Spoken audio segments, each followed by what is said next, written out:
పశ్చిమాసియాలో ఉద్రిక్త పరిస్థితులు ఇంకా కంటిన్యూ అవుతూనే ఉన్నాయి. 14 రోజులు అవుతున్న పశ్చిమాసియాలో పరిస్థితులు ఆగడం లేదు.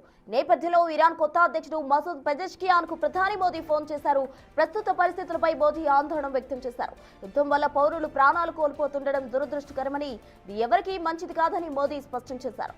ఏ సమస్యనైనా ఆయుధాలతో కాకుండా కేవలం చర్చల ద్వారానే పరిష్కరించుకోవాలని ఇరాన్ అధ్యక్షుడికి సూచించారు.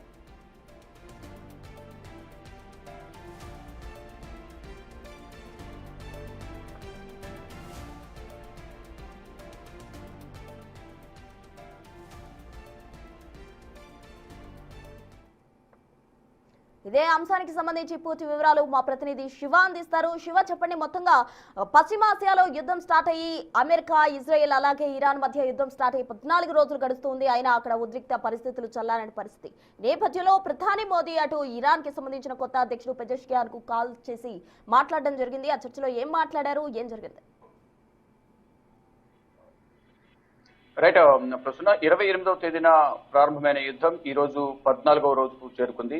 ఈ ఇజ్రాయెల్ దాడితో మొదలైంది ఈ యుద్ధం అంతా కూడా. మొత్తం దాడులు ప్రతిదాడులతో ఇజ్రాయెల్, అమెరికా, ఇరాన్ 3 దేశాలు కూడా ఒకరిపై ఒకరు దాడులు ప్రతిదాడులతో విరుచుకుపడుతూ ఉన్నారు. అయితే ఈ దాడుల్లో సందర్భంగా ఇటు ఇరాన్ అధ్యక్షుడు మసౌద్ పెజెష్కియాన్ 3 షరతులను కూడా పెట్టారు. అంటే యుద్ధం ముగించాలంటే కనుక మేము పెట్టిన షరతులకు అంగీకరించాలంటూ కూడా షరతులు పెట్టారు.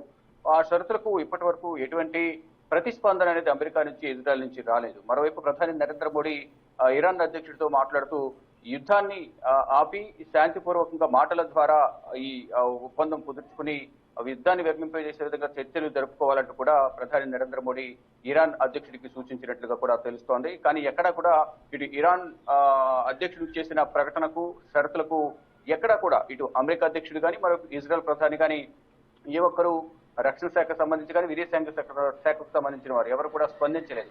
కానీ ఇప్పుడు ఒకవైపు కండిషన్స్ పెట్టినప్పటికీ కూడా దాడులు ప్రతిదాడులు అనేవి ఇంకా కొనసాగుతూనే ఉన్నాయి. ఆయన కండిషన్స్ పెట్టిన తర్వాత అమెరికా దాడులు చేసింది, తర్వాత ఇజ్రాయెల్ దాడి చేసింది. మరోవైపు ఇటు దుబాయ్లోని బుర్జ్ ఖలీఫా సమీపంలో ఇరాన్ మరొకసారి డ్రోన్స్ తో దాడి చేసింది. అంటే ఈ దాడి ద్వారా ఎవరికి ఎటువంటి ప్రమాదం జరగలేదు, ఎటువంటి ప్రాణ నష్టం జరగలేదు దుబాయ్లో.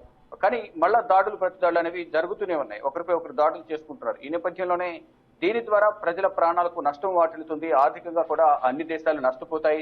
ఈ యుద్ధం వల్ల ప్రపంచ దేశాలు ప్రభావితం అవుతాయి. దీని ద్వారా ప్రజలకు కూడా తీవ్ర ఇక్కట్లు ఎదుర్కొనే అవకాశం ఉంటుంది. ఇప్పటికే పెట్రోల్, అలాగే డీజిల్, గ్యాస్ వల్ల ఆ సరఫరా అనేది సరైన స్థాయిలో అవి సరఫరా కాకపోవడం వల్ల ప్రజలు కూడా తీవ్ర ఇబ్బందులు ఎదుర్కొంటున్నారు అనేది ప్రధానంగా ప్రధాని నరేంద్ర మోడీ ఇరాన్ అధ్యక్షుడి దృష్టికి తీసుకువెళ్లారు. మరోవైపు ఇటు బెంజమిన్ నెతన్యాహు అమెరికా అధ్యక్షులతో కూడా సంప్రదింపులు జరుపుతున్నట్లు కూడా తెలుస్తుంది. కానీ ఇప్పుడు దాడులు ప్రతిదాడులను ఎక్కువ కొనసాగుతున్నాయి. మరోవైపు ఇరాన్ సుప్రీమో లీడర్ గా బాధ్యతలు చేపట్టిన అయతుల్లా ముజ్తబా ఖమేనీ కూడా ఒక ప్రకటన కూడా విడుదల చేశారు. అంటే ఎక్కడ కూడా దాడులకు వెనుకడుగు వేసేది లేదు, అమెరికాకు సంబంధించిన ఆర్థిక మూలాలపై దెబ్బ కొడతాము అనేది ఇటు నూతన సుప్రీమో ఖమేనీ కూడా ఒక వ్యాఖ్య చేశారు. ఇక ఒకరిపై ఒకరు దాడులు చేసుకుంటున్న నేపథ్యంలో ఆ దేశ ప్రజలతో పాటు ఇటు పశ్చిమాసియా దేశాలు కూడా తీవ్ర ఇబ్బందులు ఎదుర్కొంటున్నాయి. అందరూ కూడా సామరస్యపూర్వక వాతావరణంలో చర్చలు జరిపి యుద్ధాన్ని ముగించాలనేది కూడా అందరూ భావిస్తూ ఉన్నారు.